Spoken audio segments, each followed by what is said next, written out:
చంద్రబాబుతో భేటీ అయ్యారట కొడాలి నాని. షాక్‌లో మరి సీఎం జగన్ ఉన్నట్టుగా తెలుస్తోంది. ఏపీ సీఎం జగన్మోహన్ రెడ్డికి ఏం చేయాలో అర్థం కాని పరిస్థితి.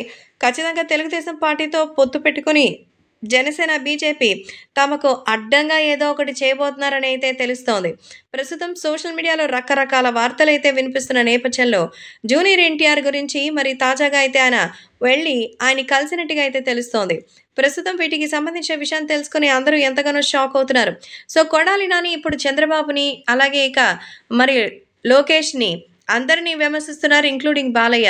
అయితే నారా చంద్రబాబు నాయుడిని ఆయన సడెన్‌గా కలవడం వెనుక ఒక సీక్రెట్ మర్మం ఉందని, సో జూనియర్ ఎన్టీఆరే కొడాలి నానిని చంద్రబాబు దగ్గరికి పంపించారని చెప్తున్నారు. సో గతంలో తెలుగుదేశం పార్టీలోనే ఉన్నటువంటి మరి కొడాలి నాని సో చంద్రబాబు రాజకీయాలు నచ్చక జనసేనకి సంబంధించినటువంటి విషయాల్లో ఇప్పుడు మామూలుగా మళ్ళీ వాళ్ళు కలుస్తుండడం ఇష్టం లేక సో ఏదో డిసైడ్ అయిపోయినట్టున్నారు. అందుకే ఇప్పుడు వైసీపీని వీడి తెలుగుదేశం పార్టీలోకి వచ్చినా ఆశ్చర్యపోనవసరం లేదు. ఎందుకంటే జూనియర్ ఎన్టీఆర్ తెలుగుదేశం పార్టీలోకి అడుగు పెడితే అక్కడికి రావాలనేది కొడాలి నాని యొక్క పెద్ద కోరిక. చంద్రబాబు ఉన్నంత వరకు అది సాధ్యం కాదని ఎన్టీఆర్‌కి కూడా దూరంగా ఉన్నారు. అయితే ఇప్పుడు జూనియర్ ఎన్టీఆర్‌ఏ పిలిచి చంద్రబాబుని పక్కకు తప్పుకుంటే మరి ఖచ్చితంగా తెలుగుదేశం పార్టీ అధికారంలోకొస్తే మరి కొడాలి నాని కాదు, చాలామంది వైసీపీ నుంచి సీనియర్ నాయకులు, మరి పవర్‌ఫుల్ లీడర్లు అందరూ తెలుగుదేశం వెంటే వస్తారని, సో ఆ అధినాయకత్వం నుంచి చంద్రబాబు తప్పుకోవాలని అయితే